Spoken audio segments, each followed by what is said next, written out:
विधान परिषद निवडणुकीपूर्वी महायुती आणि महाविकास आघाडीने आता कंबर कसली आणि त्यातच सत्ताधारी आणि विरोधकांनी क्रॉस वोटिंगचा धसका देखील घेतलाय। त्यामुळेच मुंबईत हॉटेल पॉलिटिक्स रंगताना पाहायला मिळतंय।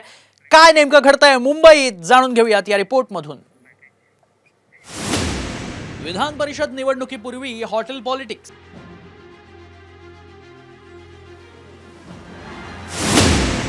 सत्ताधारी विरोधकांना क्रॉस वोटिंगचा धसका।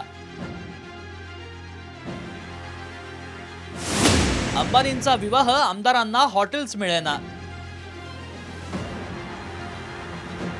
विधान परिषद निवडणुकीत मतांची फोडाफोडी टाळण्यासाठी महायुतीतील तिन्ही पक्ष सावध झालेत। तर आमदारांना सुरक्षित ठेवण्यासाठी शिंदे गट, अजित पवारांचे राष्ट्रवादी आमदारांची शाही बडदास्त ठेवण्यासाठी मुंबईत हॉटेल पॉलिटिक्स रंगलाय।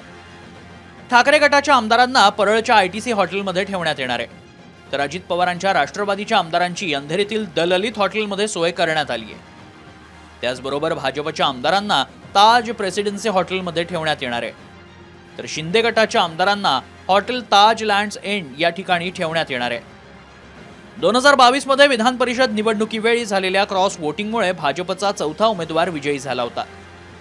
मात्र आता परिस्थिती बदलली आहे। त्यातच विधान परिषदेच्या निवडणुकीत महायुतीचे 9 उमेदवार रिंगणात आहेत। तर महाविकास आघाडीनं तिसरा उमेदवार रिंगणात उतरवल्यानं निवडणुकीत रंगत आली आहे।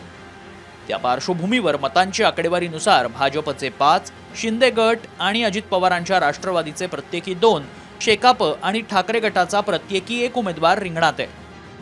त्यामुळे संख्याबळाचं गणित जुळवताना महायुती आणि महाविकास आघाडीचा कस लागणार आहे।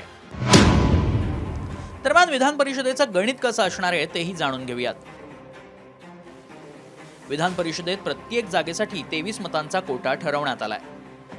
त्याचबरोबर या निवडणुकीत 11 जागांसाठी 12 उमेदवार रिंगणात असल्यानं निवडणुकीत चुरस वाढली आहे। यात काँग्रेसचे 37 आमदार आहेत, शरद पवारांच्या पक्षाचे 10 आमदार आहेत, ठाकरे गटाकडे 15 आमदार आहेत। त्यामुळे संख्याबळ पाहता मवियाचे 3 उमेदवार निवडून येण्याची शक्यता आहे। तर महायुतीचे 8 उमेदवार निवडून येऊ शकतात। मात्र भाजपनं 5, शिंदे गट आणि अजित पवारांच्या राष्ट्रवादीनं प्रत्येकी 2, तर ठाकरे गट, काँग्रेस आणि शेकापनं प्रत्येकी 1 उमेदवार दिलाय। त्यामुळे फोडाफोडीची शक्यता आहे। महाविकास आघाडीनं तिसरा उमेदवार रिंगणात उतरवल्यानं निवडणूक अटीतटीची झाली आहे। त्यातच शिंदे गट आणि अजित पवारांच्या राष्ट्रवादीत चलबिचल सुरू असल्याचीही चर्चा आहे। त्यामुळेच हॉटेल पॉलिटिक्स रंगतंय।